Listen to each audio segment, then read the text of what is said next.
Do you like getting lied to? I don't like getting lied to either. There are some things that were taught in school that are simply not true. And if you're given the entirety of the evidence, it's painfully obvious. Let's look at an example. We're taught that varves represent accumulation of sediment on a calm lake bottom.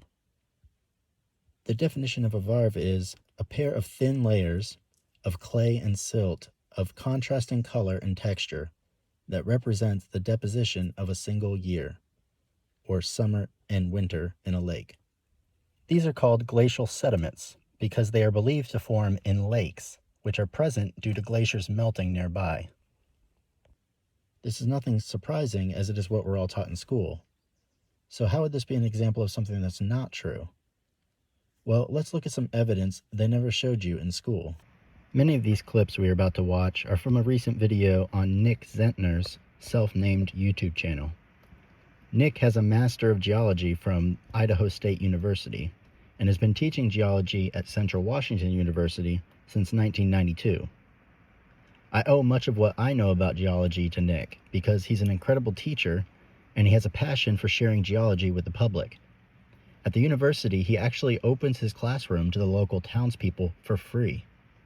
So a big thank you to Nick for his openness and providing much of the evidence that I'm referencing today. He is interviewing Brian Atwater, a scientist with a PhD in geology from the University of Delaware, now working as a professor at the University of Washington. He also works for the United States Geological Survey. So both of these men are highly educated and intimately familiar with the geology in Washington State and its corresponding mainstream narrative.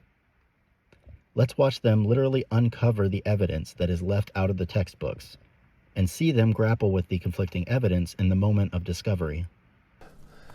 And that you've got a couple of years after this, after the flood represented by this, and then something floats in here. What do you think of this whole thing as a drop feature? I don't know how else you get it here. Well, look. There's a little bit of varve separating the top of the drop stone from...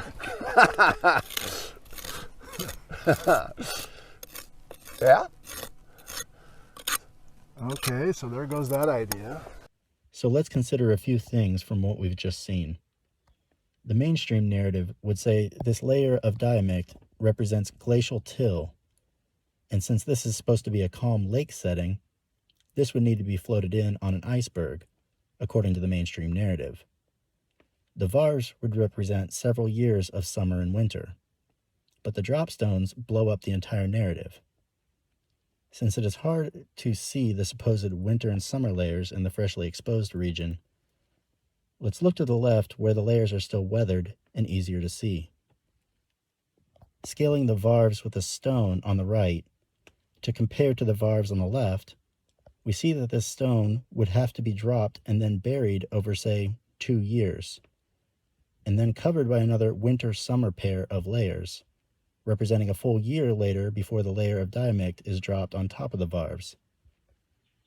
Even Brian makes a joke of how ridiculous the mainstream narrative would be in this situation. Yeah. So this dropstone... The dropstone's an early warning system. It says, there's garbage headed your way. In order for the mainstream narrative to be true, this dropstone is actually from the future, being placed in a position at a minimum of 3 years before its source material shows up.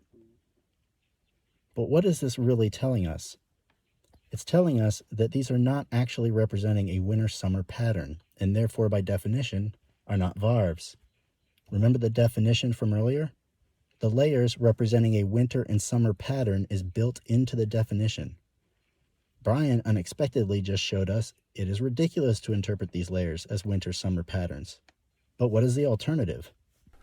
I didn't have, and I should have done the reading. There are ways, I guess, that there are criteria you can use to say this clay stuff is a winter horizon, as opposed to this clay stuff rained out of the water column after a turbidity current or density, some density current going down the bottom and it's just part of an upward grading of that particular sort of flow event, right? And I didn't know, and I still don't know what to do about that kind of thing. So Brian is saying the other mechanism for creating this pattern is water sorting from turbidity currents, but admits he's not clear on the criteria for recognizing the difference. Well, I think one pretty good clue would be a dropstone within the Varves with its source material several layers above, showing the source material and dropstones were both deposited within the same short span of time. But what other clues might point to this being a much higher energy story than previously suspected? Okay, so this phenomenon is pretty common, of having Varves, silt, and clay squirted up into the sand that's loading it. That's common, really? Comes on up, there you got a branch there, and then one tailing off I don't there. understand this. So there's a piece. There are pieces of Varves Oh, I see. floating away. And here's another. And they're all flopped over. So this happens a lot with the Varves from Missoula flood effects in Lake Columbia, is that the varved intervals get dismembered, and slabs of Varves get rafted up into the sand. It's just. Does that sound like a calm lake setting to you? Even Nick starts to protest gently. Way more energy than you would expect. You know, I just imagine this quiet bathwater. You got rip-ups of the Varves incorporated up into something above it. You've got sand. And then the Varves are squirted up, and then here's that sort of T-shaped form. So come on, these clastic dikes have to be Missoula flood related. They can't be All right, seismic or something else. Those are. Well, there's just way more energy here than I expected. But it's not. All right, this is low. I think a sedimentologist, I'm not one, would attribute this just to loading. Brian's answer to this objection is to attribute this apparent energy to loading. But earlier in the video, he explained that this would take instantaneous loading of the sand. So the load of the sand is, don't you think that these are load features? You pile this sand up instantaneously on mud that's not very coherent, and it just squirts. But after Nick questions this idea again, Brian tries to downplay the energy needed in order to bolster his loading explanation, and it comes across as awkward, as it should. You pile up the sand on top of soft mud and it squirts up. And it doesn't, the energy involved doesn't have to do with so much with whatever it takes to emplace the sand. Okay, that's, there's some energy there. Ugh, that was pretty rough. Now watch this next clip from earlier in the same video, where Brian admits that when the mainstream narrative is put to the test in computer modeling, they cannot get the results we see today without increasing the amount of water, and the water needs to be more dense with sediment. And the simulations that have been done thus far assume the flows are watery. Oh, I see. Yeah. And so the initial thought was, the Missoula floods did a good job of entraining loess. So we're going to allow them to entrain a lot of loess. The simulations need to reach high water marks that they don't yet reach, and with all the volume that they get by having an instantaneous dam break at Lake Missoula, right? And throwing all the water of a maximum Lake Missoula down, they can't get it. But when they say they need higher water marks, that means the source of the water proposed by the mainstream narrative is not adequate to explain the effects, and the water needs to be more dense with sediment. What better description could there be for a catastrophic flood with many density currents? But how fast can high energy flows accumulate sediment? Let's look at an example from the eruption of Mount St. Helens in Washington State, USA, since its sequence of events were recorded and closely studied. We see a 25-foot thick layer of layered volcanic ash. That's the pyroclastic flow deposit from June 12, 1980.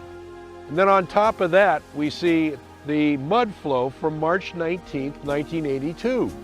Each layer here on this cliff has a date, and we can establish the sequence of the formation. That was Dr. Steve Austin, a scientist with a PhD in geology from Penn State. The June 12, 1980 pyroclastic flows that he mentioned formed a deposit of layered strata 25 feet thick in 3 hours. 2 years later, before the surface had the opportunity to experience any significant erosion, a mud flow comes to rest on top of it, making flat contact. This is not a result of the weight from the top, but the manner of deposition. So this demonstrates that high energy flows can produce thick and even very thin layers of strata stacked many feet thick in a matter of hours. Look at the size of the footprint of Mount St. Helens and realize that in some places the volcano created deposits up to 600 feet thick to fill the valley below. If a small volcano can produce this strata in a matter of hours, think of what the effects of a global flood would be. How many layers of sediment would that produce? Okay, so it's starting to appear that turbidity currents or density currents are a better explanation for the evidence of high energy flows that we are observing here. And we know now that they cannot possibly be Varves, yet both of them refer to these as Varves throughout the remainder of the video. When something is known to not be true, and it is intentionally repeated as fact anyway, that is known as lying. But as you just saw in the clip of Brian shrugging off the computer modeling, they're not just lying to you, they're lying to themselves. Apparently they can't get it, but Brian has said repeatedly that these features are common and that he has visited this area as early as the 1980s. So for my entire lifetime, it has been known that these features are not Varves. So why are we taught about Varves and the winter-summer story? This is a clip from an older video of Nick where he is talking about Varves. Dark light couplet, that's one winter-summer pattern. Varves, rhythmites. Many geologists see the more than 500 Varve couplets here as annual layers, like counting tree rings in the mud. But not everybody agrees that these tiny layers are annual. So there is a tradition then of being in those two closed bathtubs and counting the Varves to keep track of time. Notice he provides only 2 reasons this is taught. Because many scientists believe it, Many geologists see the more than 500 Varve couplets here, and because of tradition. So there is a tradition then of being in those two closed bathtubs and counting the Varves to keep track of time. Wouldn't you say that belief and tradition being invoked as a reason to teach something is a serious red flag here? Do you remember being taught about Varves as a fact or belief in school?